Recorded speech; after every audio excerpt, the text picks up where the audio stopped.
क्या आप इन 2 दिनों में राजपूत सभा के लोगों से मिलने जेल में गए?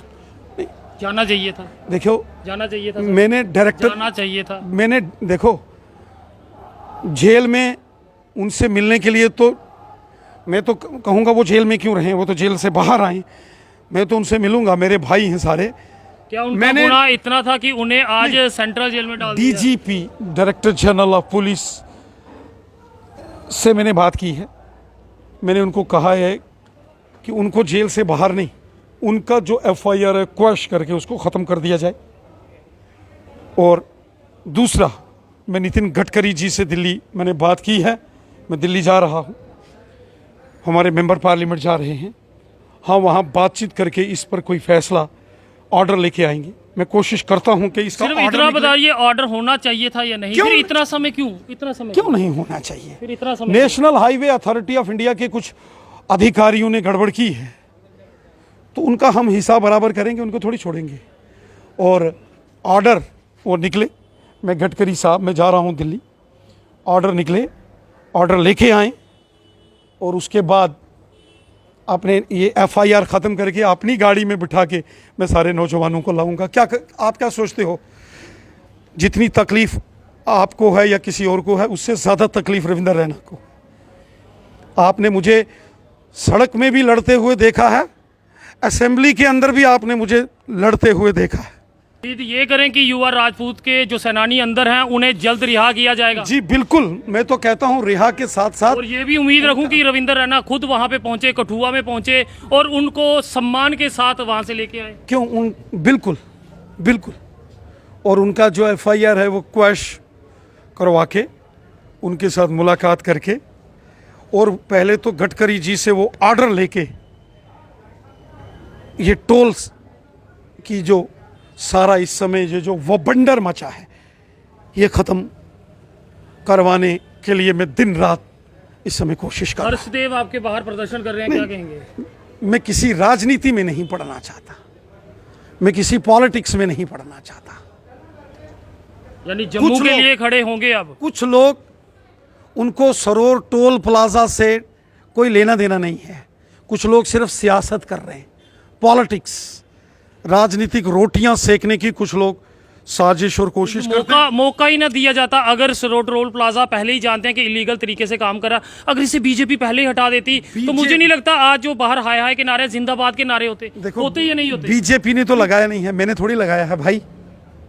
सर मगर हटवा भाई, अगर मैं हटवा तो सकते हैं सर। अगर मैं यहाँ का चीफ मिनिस्टर होता और मैंने लगाया होता तो आप कहते कि बीजेपी ने लगाया है।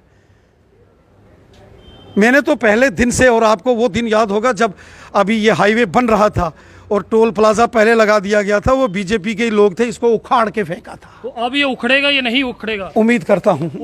दिल्ली जा रहा हूँ गडकरी साहब से मिलने, गडकरी साहब से मुलाकात कर रहा हूँ, कोशिश कर रहा हूँ कि ऑर्डर लेके आऊँ। चाहूंगा एक बार युवा राजपूत सभा को भी एक बात कहें जरूर, जो इस समय वो जेल के अंदर बैठे हैं।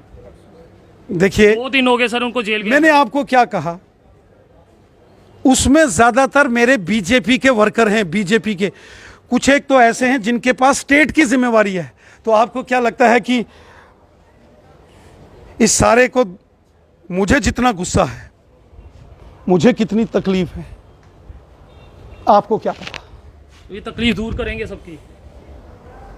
यकीनन दूर करूंगा। को लेकर विवाद जो है वो गरमाया हुआ है, और वहीं भाजपा अध्यक्ष रविंदर रैना से भी जानेंगे कि आखिरकार सरोर टोल प्लाजा पे क्या हो रहा है। रविंदर रैना जी, सरोर टोल प्लाजा पे इस समय हर कोई परेशान है। मैं आप पे परेशान है भरावा।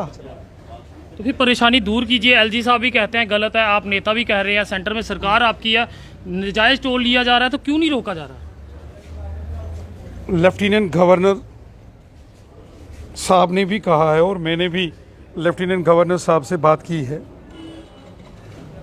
कोई भी आदमी टोल देने से मना नहीं कर रहा। लोगों का ये कहना है जब सड़क उखड़ी है, सड़क की हालत ठीक नहीं है, उस वक्त टोल का कोई लॉजिक नहीं बनता। और बीजेपी भी यही बात कर रही है। आपको याद होगा जब ये सड़क बन रही थी, हाईवे बन रहा था, कंस्ट्रक्शन काम चल रहा था, तो बीच में टोल लगा दिया गया था। तो वो इसी टोल को बीजेपी के कार्यकर्ताओं ने उखाड़ के फेंक दिया था। अब क्यों नहीं, अब तो जरूरत है। और उसके हमने- बाद आप सिर्फ हम मैं आपसे सबने- जानना हम चाहूंगा, सबने- युवा राजपूत सभा के समर्थन में आप हैं या नहीं? क्यों जो नहीं? वो कर रहे हैं ठीक है या गलत? युवा राजपूत सभा में आधे से ज्यादा जो वर्कर्स हैं, लीडर हैं, वो बीजेपी के हैं, हमारे एक्टिव मेंबर हैं। तो फिर आप क्यों नहीं वहां पे दिखे? मैं उनके साथ हूं। आप नहीं दिखे। मैंने हमेशा जनता की आवाज बुलंद की है। जनता, मैं जनता का प्रतिनिधि हूं। रैना साहब, आप मैं बार जब बार MLA भी लोगों था के ना, साथ सुनो। अभी जब थी आप वहां पे थे? मैंने थे ना आप? आज क्यों नहीं? देखो, मैं आज भी उनके साथ हूं, मैं आज भी इशू के साथ हूं। जब महाराजा हरि सिंह बहादुर जी के जन्म दिवस की 23 सितंबर की छुट्टी की बात थी, इसी बीजेपी के ऑफिस में हम बैठ के मीटिंग करते थे, यहाँ रणनीति बनाते थे। मेरे साथ उस समय सुरेंद्र सिंह गिल्ली साहब हों, जो युवा राजपूत सभा के जो फॉर्मर अध्यक्ष हैं, या जो बाकी उनके सीनियर लीडर्स हैं, उनके साथ मुलाकात होती थी। इसी ऑफिस में हम मिलते थे। हमें एक अच्छा कोऑर्डिनेशन के साथ हम चले थे। और इस बार जो इशू सरोर टोल प्लाजा का है, उसमें भी सब एक मत थे, सब एक राय के साथ चल रहे थे। जैसे ही गवर्नर साहब 15 अगस्त का कार्यक्रम कश्मीर में करने के बाद जम्मू पहुंचे, हम सब बीजेपी के लीडर्स गए। हमने ये जो स्मार्ट मीटर्स का इशू था, इसको लेकर बात की, प्रीपेड मीटर्स को ख़त्म करने की बात की, और टोल प्लाजा का इशू लिया। गवर्नर साहब का अगले दिन बयान आ गया कि उन्होंने national highway authority of India के चेयरमैन से बात की है, और 3-4 दिन में एक टीम आने वाली थी। और युवा राजपूत सभा के मेंबर्स भी एलजी साहब से मिले थे, और हम इस बात का इंतज़ार कर रहे थे कि 3-4 दिन में national highway authority of India का यहाँ डेलीगेशन आएगा, उनके ऑफिशियल्स आएंगे, मिल बैठ के इस पर फैसला होगा। और यकीनन वो अपनी आंखों से देखेंगे कि कितना यहाँ समस्या और जाम लगा हुआ है, और वो जब तक ये हाईवे, एक्सप्रेस हाईवे बन नहीं जाता, उसको सस्पेंड कर देंगे। मीनवाइल संडे को गवर्नर साहब का जब बयान आ गया, तो हमें लगा कि चूंकि हम भी मिले हैं, युवा राजपूत सभा भी मिली है, तो इस पर कोई ना कोई जो निर्णय है मिल बैठ के हो जाएगा। थोड़ा कम्युनिकेशन गैप रहा, थोड़ा आपसी तालमेल की कमी रही। जैसा हमने महाराजा हरि सिंह बहादुर जी की छुट्टी के टाइम आपस में तालमेल करके पूरी रणनीति बनाई, गवर्नर हाउस भी जाते थे, इकट्ठे जाते थे। अमित शाह साहब आए तो हम इकट्ठे गए, मैं भी वहाँ था, राजपूत सभा के हमारे तमाम साथी वहाँ थे। सब ने अमित शाह साहब का धन्यवाद किया कि मोदी गवर्नमेंट ना होती तो कभी महाराजा हरि सिंह बहादुर जी के जन्म दिवस की छुट्टी 70 साल कांग्रेस, नेशनल कॉन्फ्रेंस और बाकी सरकारें रही, दिल्ली में भी थे, उनकी सरकारें यहाँ भी थी। ये तो वो लोग थे जो पुराने हुक्मरान थे, नेशनल कॉन्फ्रेंस कांग्रेस के लोग, जिन्होंने तो महाराजा हरि सिंह बहादुर जी को जम्मू कश्मीर से विलय के बाद बाहर निकाल दिया था, अपमानित किया गया था महाराजा हरि सिंह जी को। और वो कौन लोग थे? दिल्ली में उस समय जवाहरलाल नेहरू कांग्रेस की सरकार थी, जम्मू कश्मीर में कांग्रेस की सपोर्ट से यहाँ नेशनल कॉन्फ्रेंस की सरकार थी। ये वो लोग थे जिन्होंने महाराजा हरि सिंह बहादुर जी, जिनका ये स्टेट थी, महाराजा गुलाब सिंह जी, और इस स्टेट के आखिरी महाराजा को अपमानित करके, लज्जित करके उनको जम्मू कश्मीर से बाहर किया, और वापस उनको उनके जीवन की अंतिम सांस तक नहीं आने दिया था। किसने? कांग्रेस ने, नेशनल कॉन्फ्रेंस ने। और बीजेपी जनसंघ प्रजा परिषद का गठन तो महाराजा हरि सिंह बहादुर जी और पंडित प्रेमनाथ डोगरा जी ने यहाँ किया। हमारे कार्यालय के अंदर यहाँ महाराजा हरि सिंह जी साक्षात विराजमान हैं। मेरे जो ऑफिस की चेयर के साथ महाराजा हरि सिंह जी साक्षात विराजमान हैं, क्योंकि वो तो हमारे फाउंडर हैं जनसंघ प्रजा परिषद के, जो आज बीजेपी है। तो हमने हमेशा देश की, जम्मू कश्मीर की आवाम की, जनता की बात हाईलाइट की।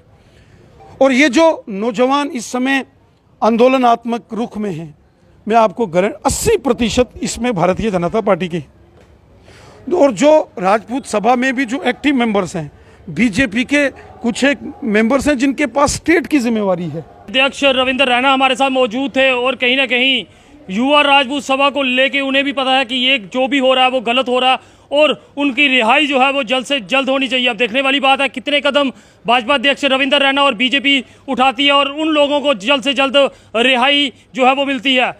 और सरोर टोल प्लाजा कब हटता है, अब देखने वाली ये बात होगी, क्योंकि ये संघर्ष जो है अब बढ़ चुका है। अपनी राय कमेंट सेक्शन में जरूर साझा कीजिएगा।